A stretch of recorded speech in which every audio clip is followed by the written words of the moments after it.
Hello again, it's R9000 here, and I'm back doing more R9000 Plays Modded Minecraft.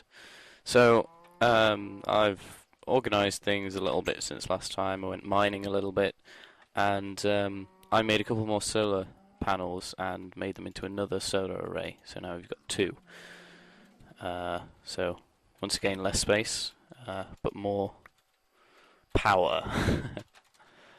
So yeah, last time I said that I was going to go into Buildcraft a little bit and explain a couple of the things therein. So I think what we'll start with is engines. Now, engines are the source of energy in Buildcraft, if you like. What I've got set up here in the project table is a piston, as you know, and the project table will make it automatically for me, like so. So now I've got 4 pistons. We're going to be making 4 of these as of a specific type of engine. Another component you need to make an engine, and a lot of other items in Buildcraft, is gears. So for the lowest level of gears, whoops, I forgot about the properties of the project table there. Yeah, anyway, lots of sticks. Is these wooden gears. These are the base type of gears, and you have to make these before you make any other type of gears because you upgrade these. So we'll make 8 of those, I think. And so if we split those in half, put the pistons in the middle, some glass in the middle, and some wood on the top, should be able to make ourselves some redstone engines. Now these are the lowest form of engine in Buildcraft. They're not very powerful at all, but they don't need any fuel. They just need a redstone signal. So if I get a lever,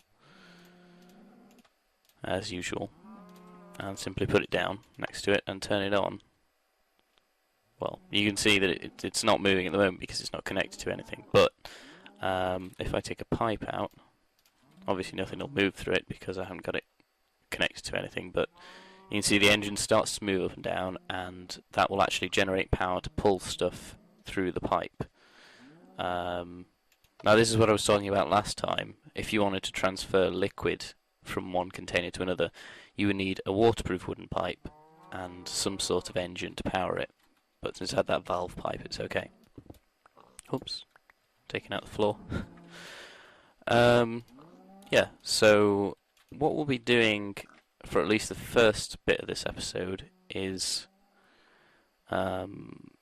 finding some oil and piping it back to here.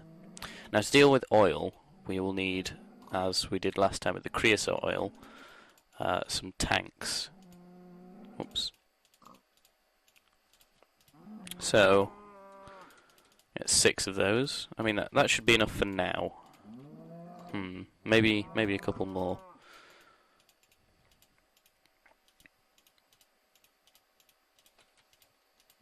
Okay, there we go. 14 tanks. Now, I'm not sure exactly where I'm going to put these. Okay,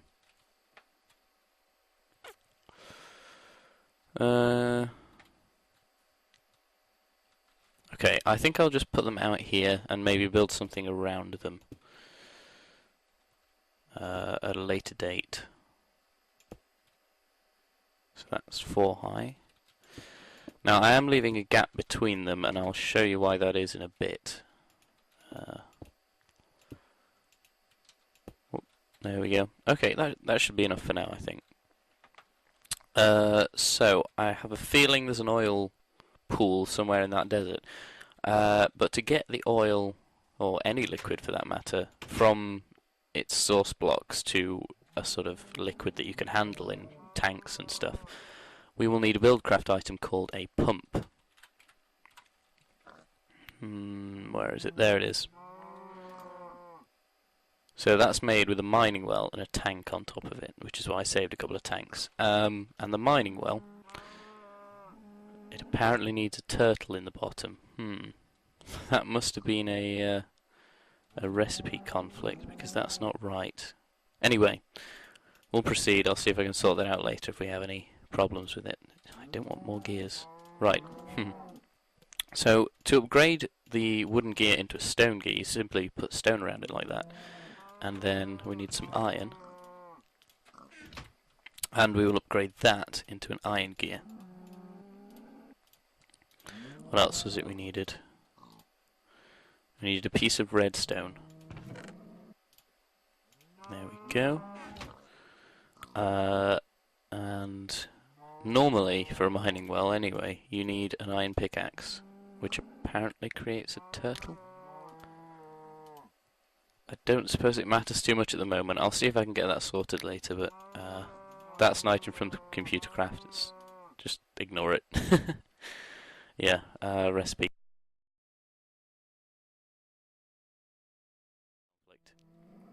Anyway, mining well with a tank makes a pump. So what we do is we go over to the pool over there. Whoop, there we go. And we simply put the pump over the oil pool, geyser, whatever it is, and turn it on. Put redstone engines around it, of course, because it needs power. Right.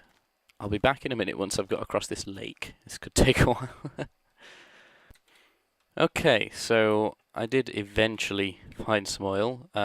It's quite far away from home, though. Home is about over there somewhere. So, this might not work as well as I'd planned, but we will try it anyway. So here's the little bit of oil. It doesn't look like much, but I have a feeling there should be a bit of a drop down in here somewhere. Anywhere? Or is it just a tiny little pool?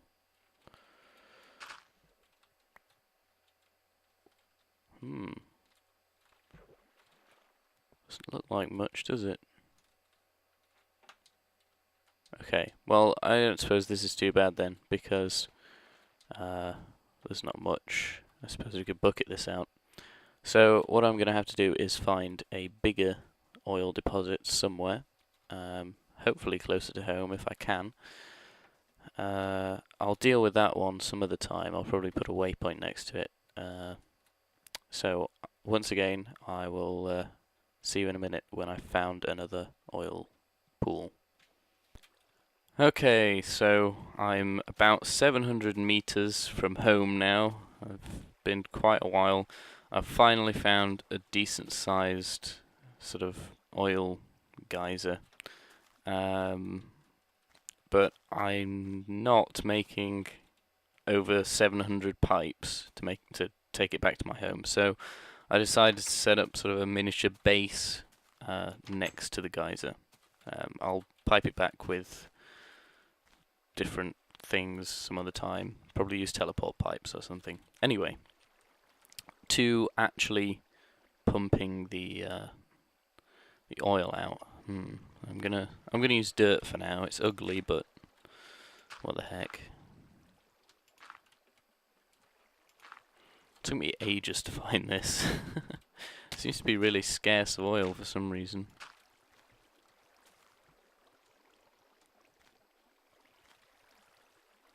Right, can I place a block there? There we go.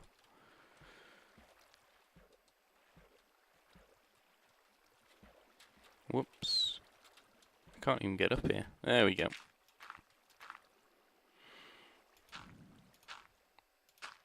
Right, I think that'll do for now. So, if we simply take a block here and put the pump in the middle here.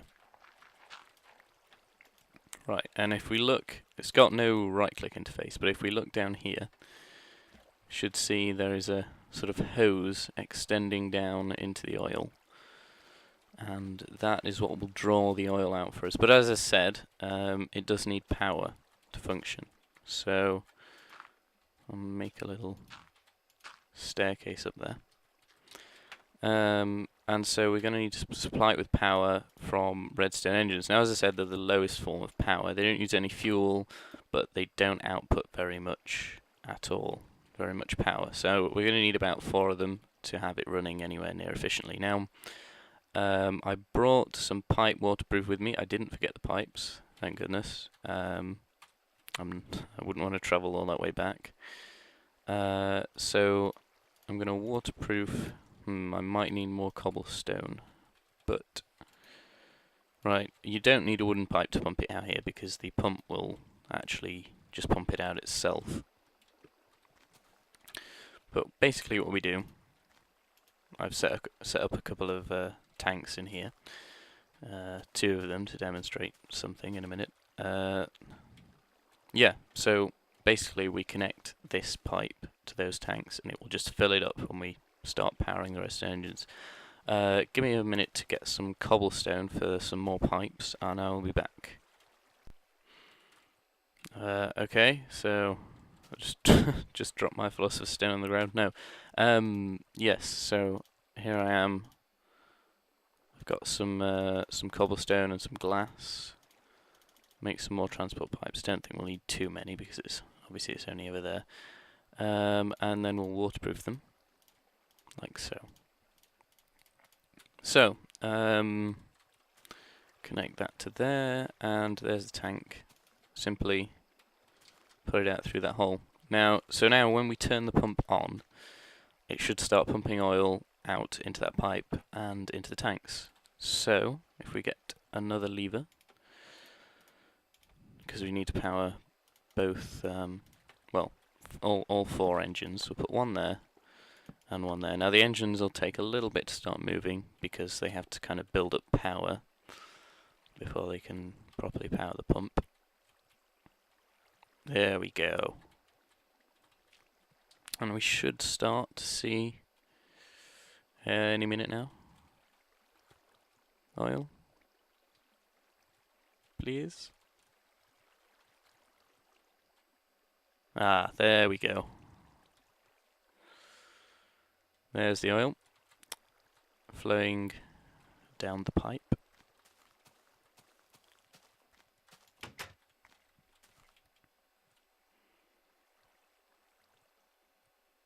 And there it is in the tank. Now we can bucket this out later, or we can transport it with teleport pipes, as I said, or any kind of pipe.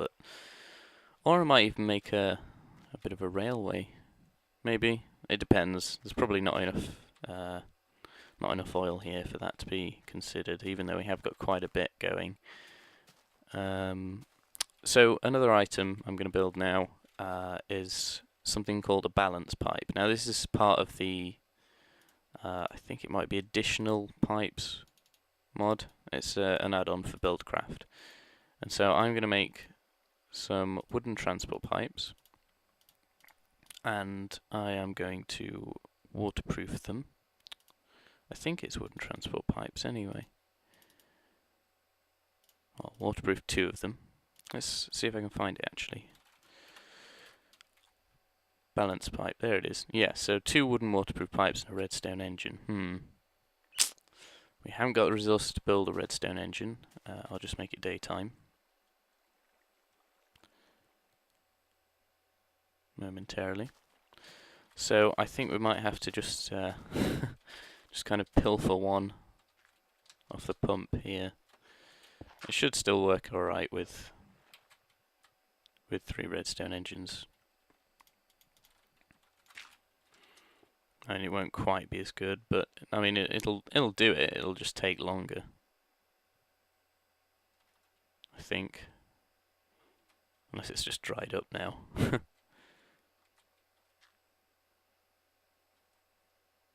Anything?